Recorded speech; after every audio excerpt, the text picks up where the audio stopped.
itu lahir dari keluarga yang sangat ya nggak punya lah, orang miskin. Jadi ibunya itu, ibu bapak saya itu untuk menyambung biaya hidup sehari-hari setelah suaminya di PHK, tadi kerja di mana gitu, terus ibunya bapak saya itu kerja nyuci pakaian, di tetangga-tetangga yang membutuhkan pencuci di luar itu. Jadi dia ngambil pakaian, cuci, jemur, terus selesai setrika dikembaliin gitu sama keluarga itu. Dan bapak saya juga waktu masih kecil, karena melihat seperti itu, bapak saya juga kerja aja, apa aja kerjaan dia. Ya, tapi terakhir kerja yang agak lumayan itu, dia mengambilkan bola tenis. Kan pemain tenis itu kan main tenis tuh, bolanya suka mentah-mentah kali. Dia ngambilin bola. Jadi dia zaman dulu istilahnya kacung tenis. Kita juga nggak pernah hidup berlebihan. Artinya saya masih ingat kok, pada waktu saya masih SD, sekolah saya itu di daerah Menteng, Jalan Teguh Umar sini nih. Oh, dekat ya? Ya, di dekat sekarang mes saya kedutaan Inggris. Itu ibu saya itu membuatkan seragam sekolah jahit sendiri. Karena memang untuk beli seragam sekolah aja susah. Ya, jadi jahit sendiri. Jadi kalau saya sekolah di SD itu, kemudian saya SMP perguruan Cikini lagi, Percik. Itu kan sekolahnya anak orang gedongan. Tapi waktu saya sekolah di perguruan Cikini, saya dibuatkan seragam ibu. Itu seragam celana itu ya artinya nggak pakai sleting, pakai karet. Terus kantongnya juga nggak ada. Terus teman-teman bilang gini di perguruan Cikini, bang, lo celana beli di mana kok nggak ada kantongnya gitu kan, baju kok kerahnya nyambung gitu. Dia bilang nggak tahu, ibu saya beli di Malang, ibu saya orang Malang kan. Jadi saya kira kita memang nggak mampu untuk beli seragam. Nah jadi saya kira karena memang nggak usah, kalau kita nggak mampu nggak usah dipaksain mampu lah, meskipun kita tinggal di Menteng di Jalan Besuki. Kalau tadi kan Bung Tomo tuh mengajarkan kesederhanaan dari bapak, terlihat dari dulunya, terus bapak sekolah pakai baju yang dijahit. Nah kalau di sekitar lingkungan tuh selain itu apa sih yang banyak orang tahu gitu kan, karena kalau mungkin di buku sejarah atau mungkin di dokumenter atau yang dulu pernah mendengar siaran radio kan orang yang berorasi ya mas ya, yang orasinya tuh menggugah gitu. Nah kalau di rumah apakah seperti itu juga sih? Ya bapak saya sewaktu setelah masa kemerdekaan kita dapat rumah di Jalan Besuki. Itu rumah dulu pernah punya rumah orang Belanda, tapi oleh pemerintah ya kita boleh mendapatkan atau menyewa dari negara. Jadi kita bayar sewa dari negara, ditunjuk rumahnya, dan kita bayar sewa negara untuk rumah itu. Jadi kita tinggal di rumah sewaan di Menteng itu. Jadi bapak waktu itu sering sekali diundang ceramah ke kampus-kampus, diundang ceramah ke beberapa daerah-daerah. Ya pada dasarnya ceramah itu tentang perjuangan, tentang nilai-nilai perjuangan, nilai-nilai kebangsaan. Dan seringkali mereka minta bapak pidato gitu ya. Jadi bapak mengulangi beberapa pidato, ya bapak mengulangi aja. Ya, karena bapak emang senang pidato. Dan pidato-pidato itulah yang tahun 78 bapak dianggap ya dekat dengan mahasiswa emang. Ya, dianggap bapak memprovokasi mahasiswa. Tahun 78 ya. Dan itu kan itu maksudnya kalau yang mengutip kata bapak tadi kan, kalau dekat dengan mahasiswa, terus tadi di belakang sebelum kita ngobrol ternyata Bung Tomo tuh punya pandangan Pancasila yang berbeda gitu mas, dengan baik dengan pendiri bangsa Pak Karno dan atau dengan Pak Soeharto. Jadi begini, Bung Karno dan Pak Harto kan presiden. Dia menjalankan dan mengelola negara ini. Ya. Bapak saya orang yang pernah ikut berjuang bersama mereka. Ya. Jadi bapak saya tahu betul bagaimana sidang-sidang di BPU PKI. Bapak saya pernah hadir sebagai tamu sebentar, itu ke Surabaya lagi ya. Jadi bapak saya tahu betul bagaimana merumuskan Pancasila itu, bagaimana Pancasila itu menjadi dasar negara kita.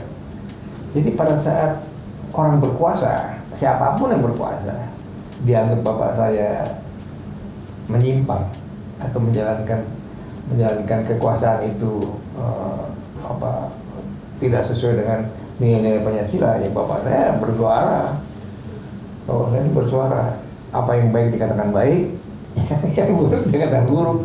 Nah itu yang membuat teman-teman bapak saya yang memang kerja di kekuasaan, mereka bilang gini, Bung Tom tuh gak sabar, ya, kenapa sih kan semua bertahap. Ya tapi bapak saya juga punya alasan kan, ya. Dan ternyata kan memang tadi itu kan Bung Karno juga akhirnya Soeharto hanya begini. Artinya apa yang diingatkan bapak saya itu nggak salah, gitu loh, ya, nggak salah. Jadi bapak saya udah mengingatkan teman-temannya, gini loh, kalau menjalankan negara itu sesuai dengan nilai Pancasila, adanya di pembukaan Undang-Undang 45 kan. Jadi itu yang terjadi. Tapi bapak saya dianggap nggak mengerti. Malah bapak saya kemudian sempat 1 tahun di tahun 65 1 tahun. Tahun 65 itu lagi ramai-ramainya Super Semar, bapak saya tahun 65 itu ditahan. Terus tahun 78 ditahan lagi setahun lagi, jadi 2 kali tahanan.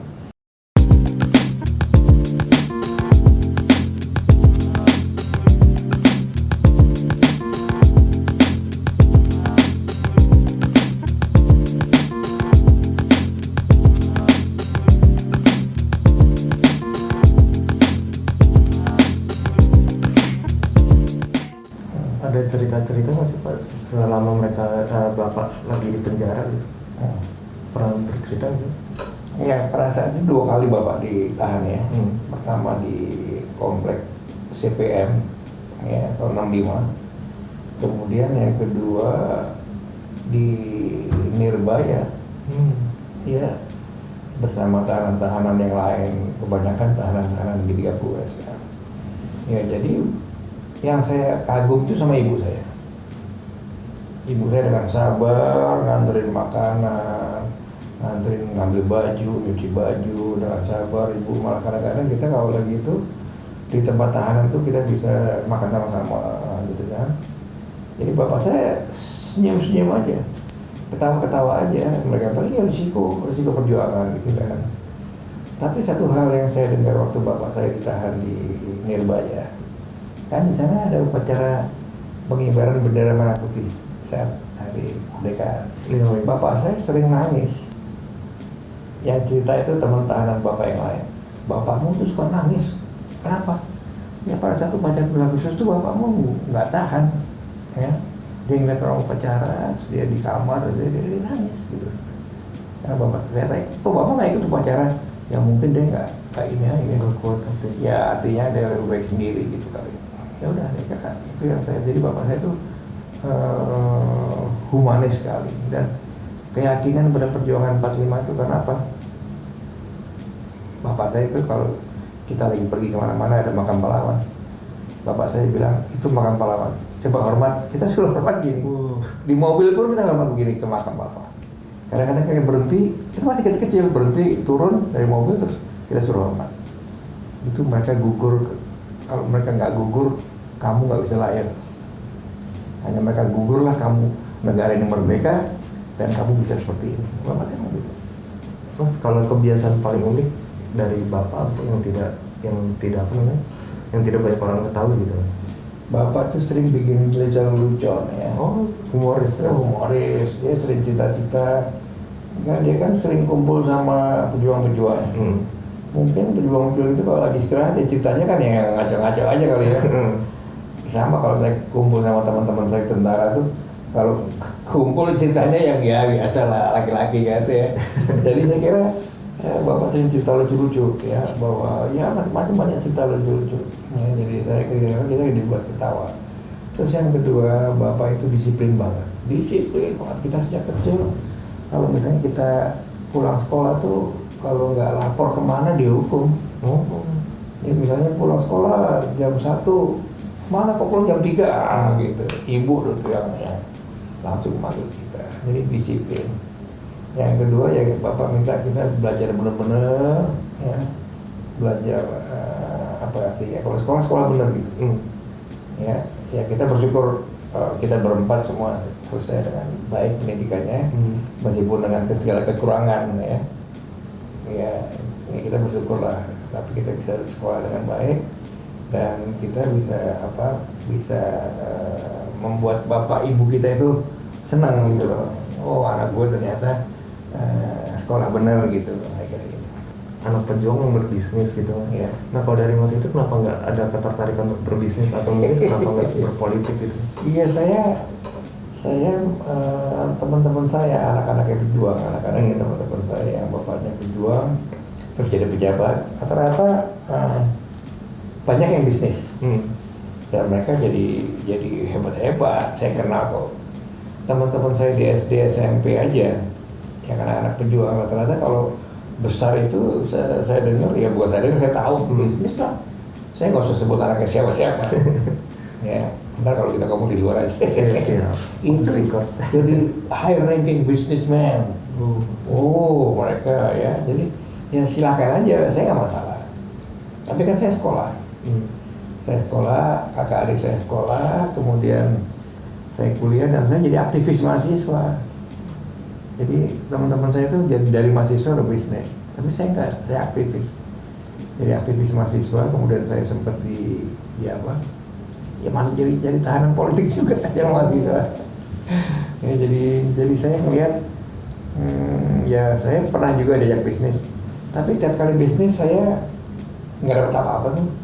Artinya teman-teman ada yang bilang, Mas ini rugi Mas, waduh ini rugi gimana? Padahal saya carikan jalan gitu ya, saya carikan jalan. Mas ini rugi nggak dapat apa-apa, ya udahlah susah. Jadi saya nggak cocok duduk di tempat bisnis gitu, nggak cocok deh.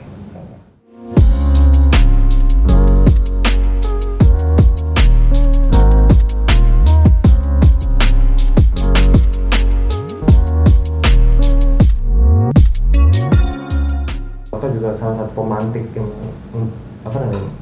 buat orang jadi lebih semangat mungkin. Iya, itu yang saya kira waktu perjuangan Surabaya itu Bapak itu kan salah satu anggota namanya Pemuda Republik Indonesia.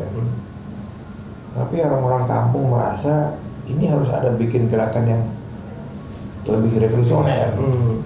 Maka mereka bikin Barisan Pemberontakan Rakyat Indonesia. Ya. Lebih revolusioner, lebih berani gitu. Terus mereka punya ide gimana supaya BPRI ini bisa ikut mewarnai. Akhirnya nyari pemancar radio, bikin pemancar radio. Bekas radio Jepang diambil, terus bikin pemancar radio, terus dicoba bisa masuk ke radio biasa. Dan ternyata kemudian RRI memantau itu. Maka RRI merilai itu dari Surabaya ke seluruh Indonesia.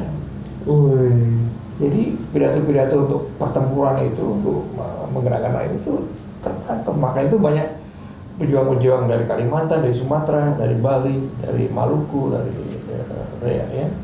dari Sulawesi datang ke Surabaya karena dengar itu sebelumnya. Maka ya itu datang untuk ikut bertempur. Ya, jadi saya kira dorongan itu yang membuat bapak saya sering sedih ya. Bapak saya ngajak orang bertempur dan gugur. Jadi kan pernah ada sebuah laporan itu Mas,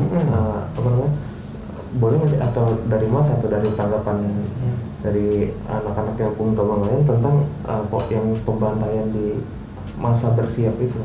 Oh iya, gini, bukan pembantaian lah, artinya pada saat itu Jepang kan menahan orang-orang yang turunan Belanda. Jepang menahan orang-orang yang dulu dianggap pasukannya Belanda dan sebagainya, ditahan, diinternira namanya. Kemudian mereka itu waktu Jepang kalah, mereka itu mau diungsikan kembali ke negaranya. Siapa yang mau kembali ke negara mereka didata dan dinaikin ke kapal, kapalnya punya Inggris atau punya Belanda. Nah saat itu waktu mereka dikumpulkan jalan kaki kemana itu, katanya rakyat melihat mereka, katanya rakyat ada yang ambil batu, mukul pakai batu, mukul pakai bambu segala macam. Terus katanya bapak saya dari situ dan diem aja. Dalam hati saya nggak mungkin bapak saya seperti itu. Nah, tapi kan fitnah ini kan dalam perjuangan itu kan pro kontra sangat tajam. Orang baik bisa jadi nggak baik, orang nggak baik jadi baik. karena fitnah. Ya, terus dan ternyata waktu itu ada seorang mahasiswi atau wartawan di Belanda datang ke sini. Dia datang ke sini tahun berapa tahun yang lalu, 5 atau 7 tahun yang lalu.